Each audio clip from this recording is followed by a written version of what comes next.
Get up to £50 in free bets for Cheltenham. Bet £20 across UK and Irish racing. Get a £10 free bet on the Cheltenham Festival. Runs every Saturday. Build your free bet pot with Betfair. With Cheltenham just round the corner and as part of Betfair's Race to Cheltenham campaign, I'm delighted to be joined by 11 times champion trainer Paul Nicholls, who's here to answer some questions that have been put through and sent in to the Winners Enclosure. Paul, how are you? Great to have you with us. Yeah, I'm in good form. I'm glad we've got the back of this cold weather now, and it's raining again, and the ground's okay, albeit fairly heavy. We get stuck in and have some racing. Has that been quite frustrating, or with modern technology and good all-weather gallops, has it sort of just passed by fairly smoothly? It's fairly smooth. Just a tough week last week. It was cold. None of the horses missed any work, so I'm not behind in any way. Just meant the ones that were due to run last week couldn't, and it's sort of got a busy programme of racing this weekend coming up. Yeah, as you say, it has resulted in a really good weekend of racing. Ascot Saturday, Newbury Sunday. Let's talk through some of your big guns. Obviously, we'll start in the Ascot Chase with Surname and Master Tommy Tucker. Yeah, both looking forward to running both of them. They're both in good form. Master Tommy Tucker obviously won the Silnarco Conti Chase at Kempton last time. Very impressive by his little mistake at the last. Won very nicely on heavy ground at Haydock early in the season. He actually beat some good horses that day. He's in great form, and Surname's going to put a sort of sulky run behind him from Kempton, but he seems in really good form, and he loves Ascot. I'm not convinced he'd want it too heavy, but they're both in good form and both going to run. Yeah, you're certainly well represented there. And then Clanders Obo, another big player in the Denman Chase. Yeah, he's in good shape. Ran a good race in the King George. Just made a couple of mistakes at the wrong time. Then got in a bit of traffic problems. Horses coming back at him. I think we'll probably ride him a little bit more positively on Saturday. Hopefully, it'll be hard to beat. On his form. Dual King George winning his run at Haydock. He's right in the mix there. Okay, and then a quick word about the game spirits. You look to have the main challenger to Champ. Yeah, I mean, the Champ's been running over 3 miles. Like he needed every bit of 3 miles to win the RSA last year, so it doesn't convince me that he's wanting 2 miles. Greenwich third in the Tingle Creek, won a Holden Gold Cup. I'm not sure Champ would have necessarily have done that. He looks an out-and-out stare to me, but I see Nick has got to run him somewhere before Cheltenham, and I get that he doesn't want to give him too hard a race over 3 miles.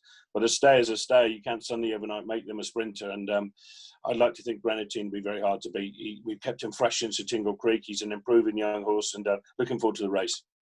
Okay, good stuff. Well, let's get into some of the questions. We'll start off with a question from @NJ Journalism, which is Modus being considered for any handicaps at Cheltenham? I was just looking through his form. He's been at the last 5 festivals. No, he's not. He's going to go to Aintree. I think he ran very well over the big fences, and my aim for him would be the Topham in the spring. He loves good ground. He doesn't want it too soft. And he's an older horse now. He's 10. I'm not sure those competitive handicaps at Cheltenham will suit him. I think Aintree would be a great race for him. Okay, will Frodon need to change tactics in the Gold Cup, or will it be a test of nerve, letting him lead and see what happens? And that's from @Peter Punts. Well, everybody keeps on about, with Native River in there, it won't suit Frodon.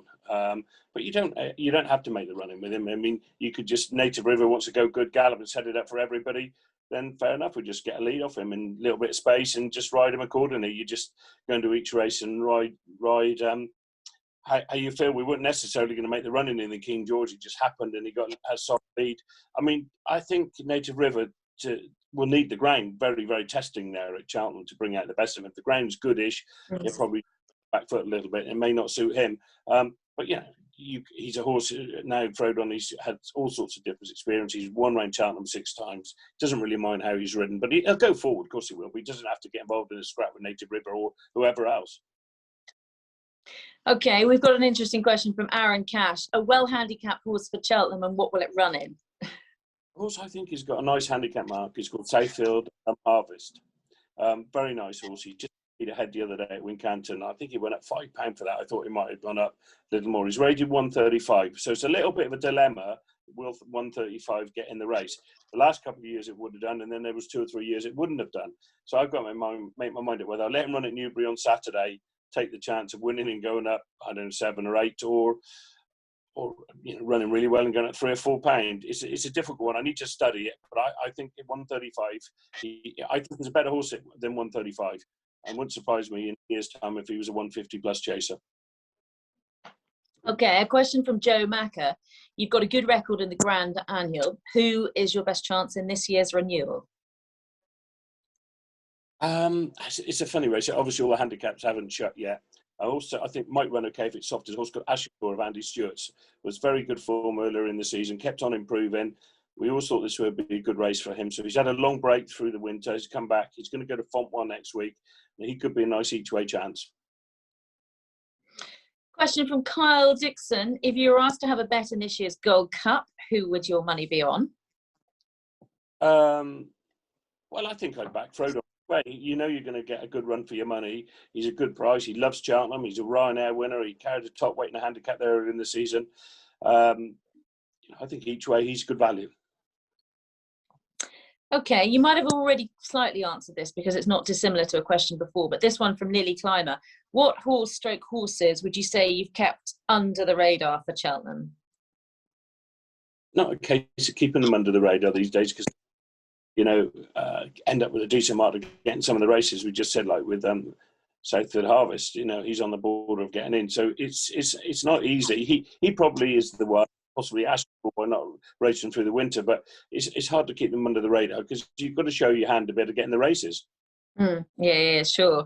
And what would be your best bet of Cheltenham week as things stands? I suppose from an outsider's point of view of any horse, and then maybe one of your own. Of my own, I really think Brave Man's Game will run very well in the Ballymore. I mean, he's probably short on a price now, but I mean, he's obviously got a good chance. It's all about backing winners. He's, he won the Challow very nicely. He's improved since then, so he's got a nice chance. And I think Willie Mullins, his horse in the Arkle, might just give Shiskin a run for money. I can't think of his name at the moment, but he won at Leopard Stand. Energumen. Lovely horse. I this point to point at Larkhill. First time I was there, I tried to buy him straight afterwards, and I wasn't bidding nowhere near enough. And then the horse, and he's turned out to be a smart horse. So I followed him.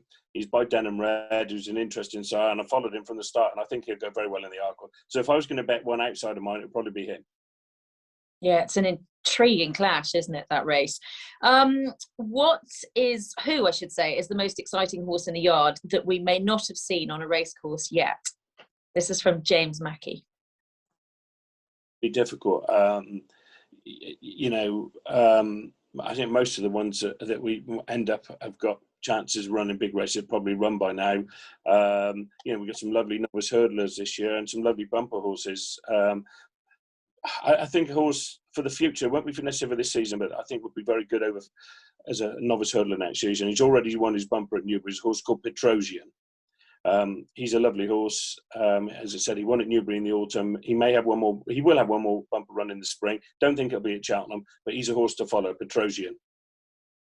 Okay, good stuff. A question here from Sean Douglas.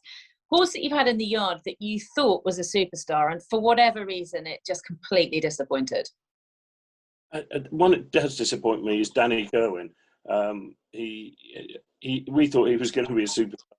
He's always worked very, very well at home. Had a big reputation from his point to point, and ran some good races in his early days, bumper and novice. But for whatever reason, just hasn't worked out. We went to Ascot the last day in a handicap, thinking he'd go very close to winning, and disappointed again. And I can't really work him out. It might just be he wants fences and better ground next season, but he's just one off the top of my head that I'm sure is better than what he's shown. Okay, quick question now from Luke Chattingham. What's the plan with Next Destination? He will run in the RSA, the 3 mile novices chaser fest. So he's in both. I know the owner's quite keen to take on Monkfish. It's a race we've always aimed at. Yeah, Monkfish looks very solid, but in the novice chasers at Cheltenham, you never know what can happen. And he's in good shape, and that's where he'll run next. Okay, Paul. And finally, looking at the big races throughout the festival, the Irish seem to have quite a domination on them this year, don't they, with what's looked to be some outstanding horses? Yeah, they have. I mean, they seem to have bought best horses for whatever reason in the last few years, and it just happened. Each, like a football team, is evolving from season to season. When you can have 2 or 3 years when you have a really good squad and they're the best and they win the championship, then things go wrong and you get a different squad, and it takes ups and downs, and everybody's the same really. And just like Willie in particular seems to have an absolutely awesome squad at the moment. They're going to be hard to beat. It cycles a little bit. I remember the days when I had Denman, Courto, Big Bucks, Masterminded, all those super horses. You think you're untouchable, and then they get retired, and it's very circular. But they've got some fantastic horses, and they're going to be hard to beat in a lot of the races.